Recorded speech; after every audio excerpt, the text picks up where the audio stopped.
Welcome to icon news. నేను మీ Krishnamurthy.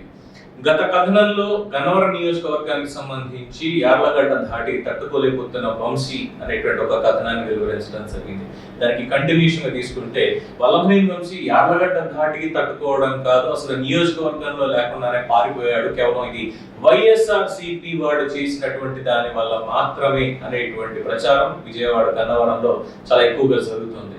So దాంట్లోకి వెళ్ళి అసలు విషయాలు ఏంటి అనేది చూసినప్పుడు గన్నవరానికి సంబంధించి గన్నవరం నియోజకవర్గ ఇన్ఛార్జిగా ప్రకటించారు వల్లభనేని వంశీ తెలుగుదేశం పార్టీ నుంచి వెళ్ళిపోయిన తర్వాత అయ్యింది. సో యార్లగడ్డ దుట్ట రామచంద్రరావు వర్గాలు చాలా భగ్గుమన్నాయి. యార్లగడ్డ అక్కడి నుంచి వైసీపీని వదిలేసి తెలుగుదేశం పార్టీలో చేరారు. తెలుగుదేశం పార్టీలో చేరిన తర్వాత నుంచి ఎట్టి పరిస్థితుల్లో గన్నవరం ఈసారి తెలుగుదేశం జెండా ఎగురుతుంది, కాకపోతే వంశీ అనేటువంటి అభ్యర్థి అక్కడ లేడు, నేను మాత్రమే ఉన్నానని చెప్పి మొత్తం క్యాడర్ నందరినీ కూడా కలుపుగోలుగా తీసుకుని వెళ్తున్నారు ముందుకి.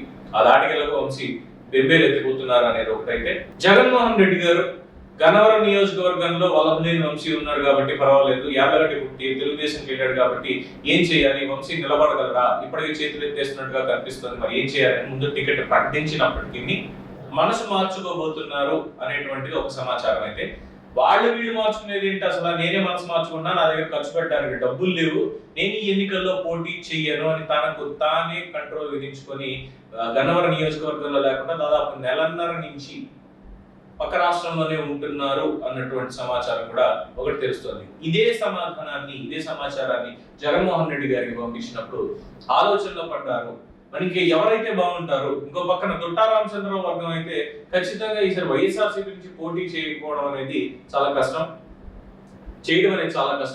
వాళ్ళ ప్రత్యక్ష లేదా పరోక్ష మద్దతు ఏది ఉన్నప్పటికీ అది వంశీ మాత్రమే ఉన్నారు అక్కడ వైఎస్ఆర్సీపీకి. సో ఆయన ఎట్టి పరిస్థితుల్లో గెలవకూడదు అనేటువంటి ఒక ఉద్దేశంతో యార్లగడ్డకి మద్దతు ఇచ్చేటువంటి అవకాశం ఉంది అనేది అక్కడ చెప్తున్నటువంటి అంశం.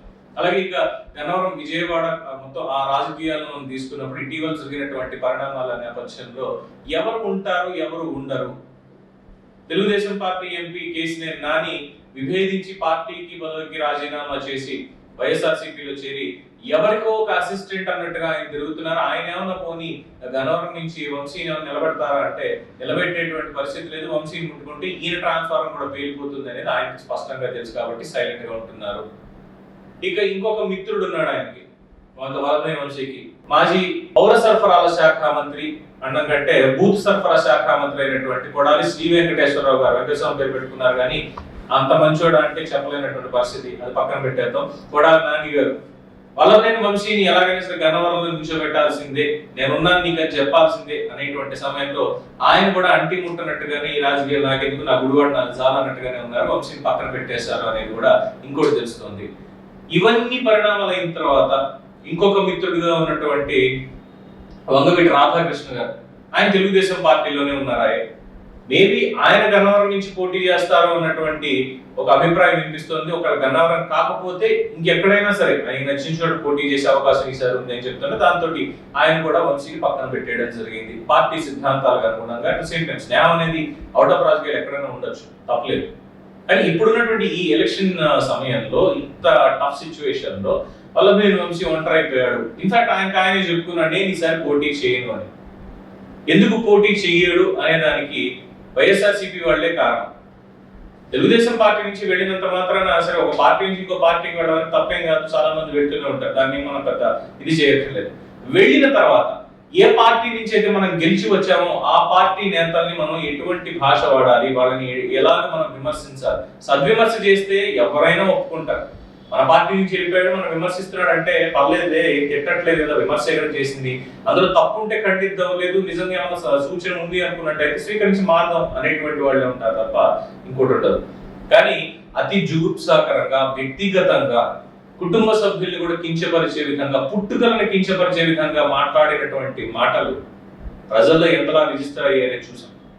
సో ఈ మాటలన్నీ అన్న తర్వాత ఇప్పుడు డబ్బులు ఉంటే ఎంత లేకపోతే ఎంత పక్కన పెట్టేసేది, రాజకీయాల్లో ఉండాలి అనుకున్నప్పుడు వేరే విషయం. ఇప్పుడు ఎన్నికల్లో పోటీ చేయాలి, డైరెక్ట్ గా చెప్పొచ్చు గన్నవరం నియోజకవర్గాన్ని నేను ఇది చేశాను, ఇంత చేశాను, గత ప్రభుత్వ హయాంలో ఇంత చేశాను, ఇప్పుడు ఇంత చేశాను, పార్టీకి ఇంత చేశాను, ఇలా ఉన్నాను, ఇలాంటి విషయాలు కూడా చెప్పొచ్చు. వెళ్ళి ఏ డబ్బు పంచకుండా, లేదంటే ఎటువంటి ప్రలోభాలు గురి చేయకుండా, ఎటువంటి ప్రచార ఖర్చు లేకుండా ఈ ఒక్కదాన్నే గట్టిగా చెప్పి సరిపోతుంది.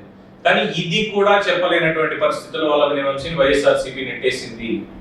పోని పుట్టింటికి పోదాం, మళ్ళీ తెలుగుదేశం పార్టీకి పోదాం, పెద్ద ఆయన కాళ్ళ మీద పడి క్షమాపణ చెప్పుకుని మళ్ళీ మన నియోజకవర్గాన్ని మనమే చూసుకుందాం, అసలు ఆయన మెతకోడు, చెప్తే నమ్మేస్తాడు అనుందా అంటే అసలు తెలుగుదేశం పార్టీ అన్న మాట ఆయన నోటి నుంచి రావడానికే భయపడుతున్నట్టుగా కూడా తెలుస్తుంది. ఎందుకంటే అక్కడ స్ట్రిక్ట్ గా అన్ని రూల్స్ ఇప్పుడు అప్లై చేస్తున్నారు. కొన్ని జనసేనలోకి వెళ్తాడంటే జనసైనికులే, తెలుగుదేశం పార్టీ వాళ్ళన్నా ఇంకా మాట్లాడితే కాస్త సైలెంట్ గా ఉంటారేమో వల్లభనేని వంశీ మీద, కానీ జనసేన వాళ్ళు అంటే చూస్తున్నారు కదా, జనసేన వాళ్ళు ఇంకా మరీ ఎక్కువ కాక మీద ఉంటారు. అసలు ఎవడన్నా లోపలికి వచ్చేది అనేటువంటి స్థాయి కూడా అక్కడ వెళ్ళిపోతుంది. పవన్ కళ్యాణ్కి తలనొప్పి. సో పవన్ కళ్యాణ్ ఇలాంటి వాటిని ఎంటర్టైన్ చేయరు అనేది సుస్పష్టం. మరి ఇక వల్లభనేని వంశీ పరిస్థితి ఏంటి? పారిపోయాడు, పారిపోయే పక్క రాష్ట్రంలో తాదాచుకుంటున్నాడు అన్నటువంటి మాట వాస్తవం. ఎన్నికలంటే భయపడుతున్నాడు అన్నటువంటి మాట వాస్తవం. ఈ ఎన్నికలు తనకి రాజకీయ సమాధి కట్టేశాయి. 2019 ఎన్నికల తర్వాత ఎప్పుడైతే వైఎస్ఆర్సీపీలోకి అడుగు పెట్టారో అప్పుడే తనకి రాజకీయంగా సమాధి కట్టేసింది ఈ సమాజం అనేది ఆయన గుర్తిరిగి ఇక ప్రశాంత జీవనం గడుపుదాము అనేటువంటి దాంతో ఆయన వ్యాపారాల కోసమో లేదంటే ఇంకో దానికోసం పక్క రాష్ట్రంలో తలదాచుకుంటున్నారా, నియోజకవర్గాన్ని వదిలేసి ఎలాగో గెలవను ముందే డిసైడ్ అయిపోయారా అంటే గన్నవరం ప్రజలు మాత్రం డెఫినెట్ గా ఎస్ అదే ఉంది, అంతకుమించి ఇక్కడ చెప్పుకోవడానికి కూడా ఏం లేదు. ఈసారి వచ్చి నేను అది చేశాను ఇది చేశానని నిలబడినా కూడా ఆయన గెలిచేటువంటి పరిస్థితి లేదు అంటున్నారు. ఇది పబ్లిక్ ఒపీనియన్, గన్నవరం నియోజకవర్గ ప్రజల ఒపీనియన్, చాలా మంది చెప్తున్నటువంటిది. సో రాష్ట్ర వ్యాప్తంగా ఉన్నటువంటి వారు మీ అభిప్రాయం ఏంటి? వల్లభనేని వంశీ నిజంగా భయపడుతున్నాడా, లేదు ఈ ఎన్నికల్లో నిజంగానే జగన్మోహన్ రెడ్డి సీట్ ఇవ్వను అన్నాడా, ఇచ్చినా కూడా రూపాయి లేదు కాబట్టి నేనేం చేయలేని వంశీ కాడెత్తేసాడా, లేదు నేను మాట్లాడినటువంటి మాటలకి నా ఇంట్లో వాళ్ళే నన్ను అసహించుకుంటున్నారు, ఇక రాష్ట్ర ప్రజలు మాత్రం ఎందుకు నన్ను ఈ విధంగా చూస్తారు రాజకీయ నాయకుల్లాగా, సో గన్నవరం ప్రజలు నన్ను ఎందుకు పట్టించుకుంటారు, ఇంకా నేను మాట్లాడిన మాటలు అలా ఉన్నాయి కాబట్టి అని ఒక నిర్వేదంతో నిరాశతోటి ఒంటరిగా వెళ్ళిపోయారు. సమాధానం ముందు ఆయనే చెప్పారు. దీని మీద మీ అభిప్రాయం ఏంటనేది కామెంట్స్ రూపంలో తెలియజేయండి. చూస్తూనే ఉండండి ఐకాన్ న్యూస్. నేను మీ పవన్ కృష్ణ.